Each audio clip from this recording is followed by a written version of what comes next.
नमस्ते दोस्तों, आप सभी का स्वागत है। आज की क्लास की शुरुआत करते हैं पहले प्रश्न के साथ। आज का हमारा पहला प्रश्न है, हरियाणा के मध्यवर्ती भाग में कौन सी मृदा पाई जाती है? तो हरियाणा का जो मध्यवर्ती भाग है उसके अंदर हमारी दोमट मृदा पाई जाती है। हरियाणा की कितनी भूमि लवणता तथा अक्षारीयता से ग्रस्त है? तो हरियाणा की जो ये भूमि है वो 32% जो भूमि है ना, वो लवणता तथा अक्षारीयता से ग्रस्त है। हरियाणा के कुल भौगोलिक क्षेत्र का कितना प्रतिशत क्षेत्र भूमि कटाव लवणता तथा सेम समस्या से ग्रस्त है? तो ये जो क्षेत्र है वो 50% क्षेत्र है ना, भूमि कटाव लवणता और सेम समस्या से ग्रस्त है। अगला प्रश्न है, हरियाणा का कितना भूभाग वायु अपरदन से प्रभावित है? वायु के कारण जो अपरदन हो रहा है मिट्टी का, तो वो कितना भूभाग हो रहा है? तो 12 लाख हेक्टेयर भूमि जो है ना वो वायु अपरदन से प्रभावित है हरियाणा की।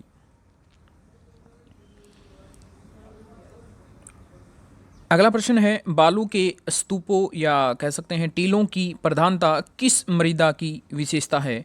तो ये अत्यंत हल्की मृदा जो होती है उसकी विशेषता है ये, कि बालू के जो स्तूप है या टीले हैं उनकी प्रधानता है उस मृदा के अंदर, वो बड़े बड़े टीले बन जाते हैं। ठीक है, तो ये अत्यंत हल्की मृदा की विशेषता है। अगला प्रश्न है, कौन सी मृदा शुष्क भूमि कृषि क्षेत्र के लिए उत्तम समझी जाती है? तो जो मृदा है वो भी हल्की मृदा है जो शुष्क भूमि कृषि क्षेत्र के लिए उत्तम मानी जाती है।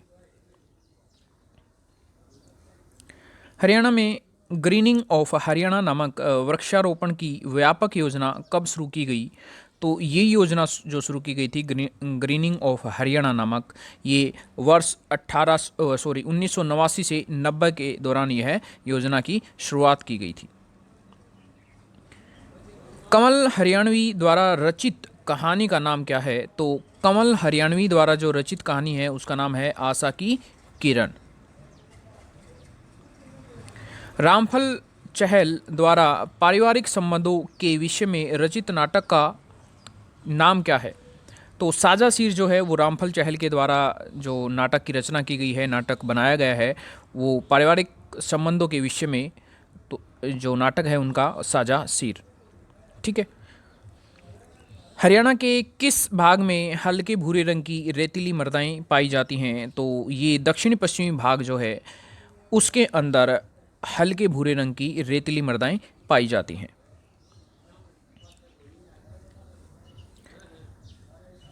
राजा का सुपना रचना के लेखक कौन है? तो शंकर लाल यादव जो हैं वो राजा का सुपना रचना जो है उसके लेखक हैं।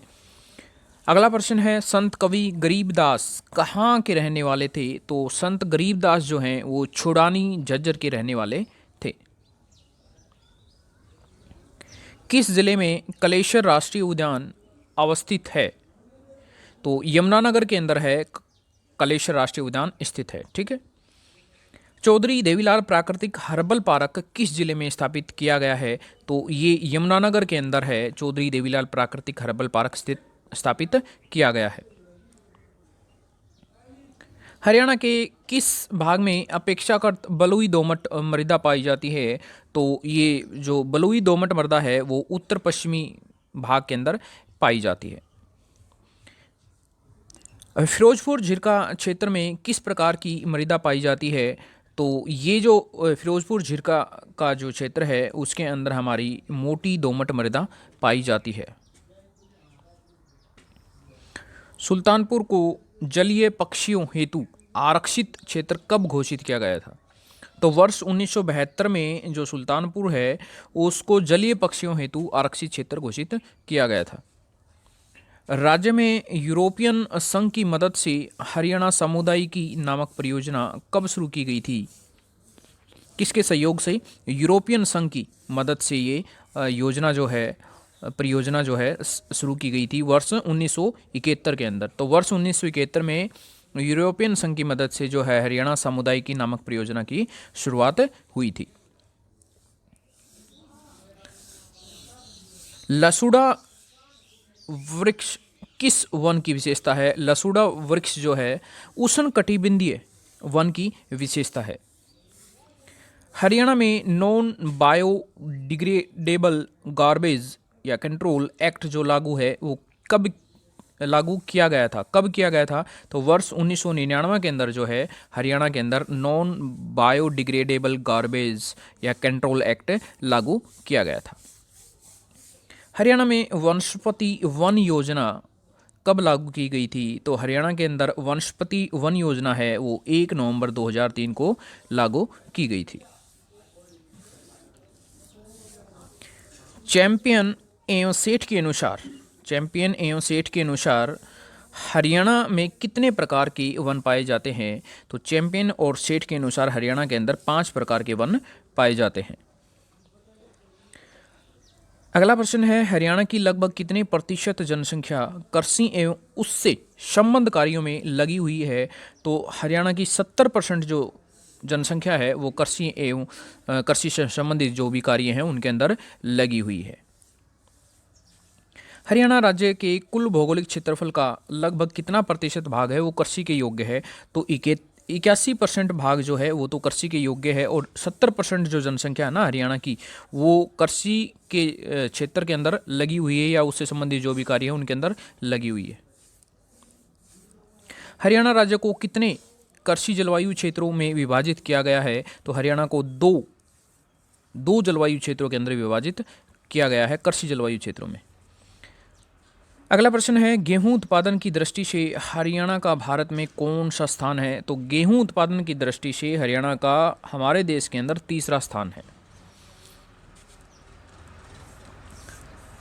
राज्य के खाद्यान्नों में सर्वाधिक उत्पादन किस खाद्यान्न यानी अनाज का होता है? तो खाद्यान्नों के अंदर हमारा गेहूं का उत्पादन सबसे ज़्यादा होता है और भारत में हम तीसरे नंबर पे हैं गेहूं उत्पादन की दृष्टि से। हरियाणा राज्य की प्रमुख व्यावसायिक फसलें कौन सी हैं? तो कपास और गन्ना जो हैं हरियाणा की प्रमुख व्यावसायिक फसलें हैं। हरियाणा राज्य में सर्वाधिक गन्ना उत्पादन किस क्षेत्र में किया जाता है? तो पूर्वी क्षेत्र के अंदर और उत्तर पूर्वी जो जिले हैं उनके अंदर गन्ने का सर्वाधिक उत्पादन किया जाता है। हरियाणा में किसानों के लाभार्थ हेतु कृषक उपहार योजना जो है कब शुरू की गई थी यानी किसानों को लाभ मिले इस योजना के थ्रू? तो 2 अक्टूबर 2000 को हरियाणा के अंदर कृषक उपहार योजना जो है उसकी शुरुआत की गई। अगला प्रश्न है, 11वीं पंचवर्षीय योजना के दौरान राज्य में कृषि एवं सहबद्ध क्षेत्र में कितने प्रतिशत वृद्धि दर्ज की गई? तो ये जो वृद्धि थी 11वीं पंचवर्षीय योजना के दौरान 3.8% की वृद्धि जो है कृषि एवं सहबद्ध क्षेत्रों के अंदर दर्ज की गई थी। भैंस की कौन सी नस्ल ब्लैक गोल्ड के नाम से प्रसिद्ध है? तो ये जो मुर्रा नस्ल जो है भैंस की वो ब्लैक गोल्ड के नाम से प्रसिद्ध है। भारत सरकार द्वारा संचालित राष्ट्रीय खाद्य सुरक्षा मिशन एवं राष्ट्रीय कृषि विकास योजना कब लागू की गई थी? तो वर्ष 2007 से 8 के अंदर जो है राष्ट्रीय खाद्य सुरक्षा मिशन एवं राष्ट्रीय कृषि विकास योजना जो है लागू की गई थी। केंद्रीय भैंस भेड़ व घोड़ा अनुसंधान संस्थान कहाँ स्थित है? तो ये हमारा हिसार के अंदर स्थित है। ये तीनों के तीनों संस्थान अनुसंधान संस्थान।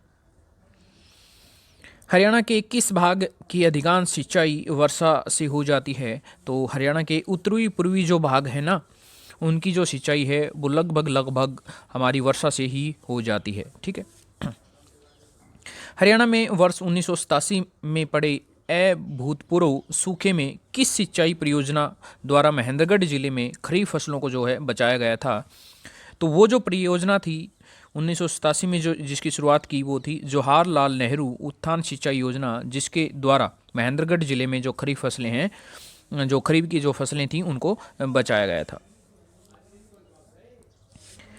राज्य की किस सीमा पर घग्गर व सतलुज नदियों को भाखड़ा नांगल की नहरों से पानी मिलता है? तो पश्चिमी जो सीमा है हरियाणा की जो पश्चिमी सीमा है उसके ऊपर घग्गर और जो सतलुज नदियां हैं उनको भाखड़ा नांगल की नहरों से पानी मिलता है। अगला प्रश्न है, भिवानी उत्थान सिंचाई परियोजना के तहत कितने किलोमीटर लंबी नहरों का निर्माण किया गया है? तो भिवानी उत्थान सिंचाई योजना के तहत है वो 220 किलोमीटर लंबी नहरों का जो है निर्माण किया गया है। हरियाणा के लगभग कितने प्रतिशत भाग पर नलकूपों द्वारा सिंचाई की जाती है? तो 51.12% भाग जो है हरियाणा का, उसमें नलकूप जो है उनके द्वारा सिंचाई की जाती है। अगला प्रश्न है, हरियाणा के रेतीले भाग में किस साधन द्वारा सिंचाई की जाती है? तो देखिए, नलकूपों के द्वारा ही जो है, या कह सकते हैं हम जो हम फुहारे चलाते हैं रेतीली मिट्टी जहाँ पे होती है, तो उनके द्वारा ही जो है सिंचाई की जाती है जो रेतीले भाग हैं। और यहाँ पे ऊपर वाले प्रश्न में आपको देखने को मिला है कि नलकूपों के द्वारा जो सिंचाई होती है वो कितने प्रतिशत है? 51.12% भाग के ऊपर है, वो नलकूपों के द्वारा ही सिंचाई की जाती है।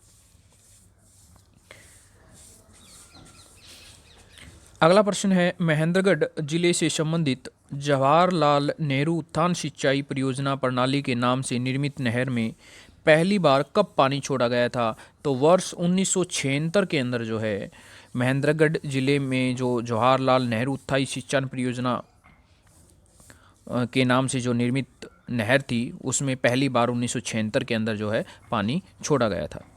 अगला प्रश्न है, पश्चिमी यमुना नहर एवं पूर्वी यमुना नहर किस स्थान से निकलती हैं? तो ये ताजेवाला नामक जो स्थान है यमुनानगर के अंदर, वहाँ से पश्चिमी यमुना नहर एवं पूर्वी यमुना नहर जो है निकलती हैं। हरियाणा की सबसे पुरानी और लंबी नहर कौन सी है? तो पश्चिमी यमुना नहर जो है वो हरियाणा की सबसे पुरानी और लंबी नहर है। अगला प्रश्न है, हरियाणा की किस नस्ल की भैंस सारे भारत में प्रसिद्ध है? तो हरियाणा की जो मुर्रा नस्ल की जो भैंस है, जिसको ब्लैक गोल्ड भी कहते हैं, वो पूरे के भारत के अंदर प्रसिद्ध है।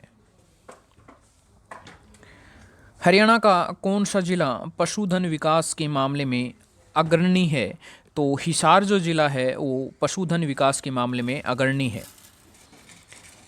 अगला प्रश्न है, मुर्रा नस्ल की भैंस औसतन प्रतिदिन कितने किलोग्राम तक दूध देती हैं? तो 15 से 20 किलो जो है औसतन दूध देती हैं मुर्रा नस्ल की भैंसें प्रतिदिन। हरियाणा के प्रथम राज्य कवि कौन थे? तो उदय भानु हंस जो हैं हरियाणा के प्रथम राज्य कवि थे। अगला प्रश्न है, हरियाणा का प्रथम हास्य व्यंग्य कवि किसे माना जाता है? तो मीर जाफर जठाली हैं, उनको हास्य व्यंग्य कवि मानते हैं हम। ठीक है, पहला, हरियाणा का पहला है। प्रथम हरियाणवी फिल्म के निर्माता कौन थे? तो देवी शंकर प्रभाकर जो हैं, जो हरियाणवी फिल्म बनी थी पहली, उसके निर्माता थे देवी शंकर प्रभाकर। अगला प्रश्न है, हरियाणा में अंतरिक्ष में जाने वाली प्रथम महिला कौन थी? तो ये जो कल्पना चावला हैं वो हरियाणा से अंतरिक्ष में जाने वाली प्रथम महिला थी।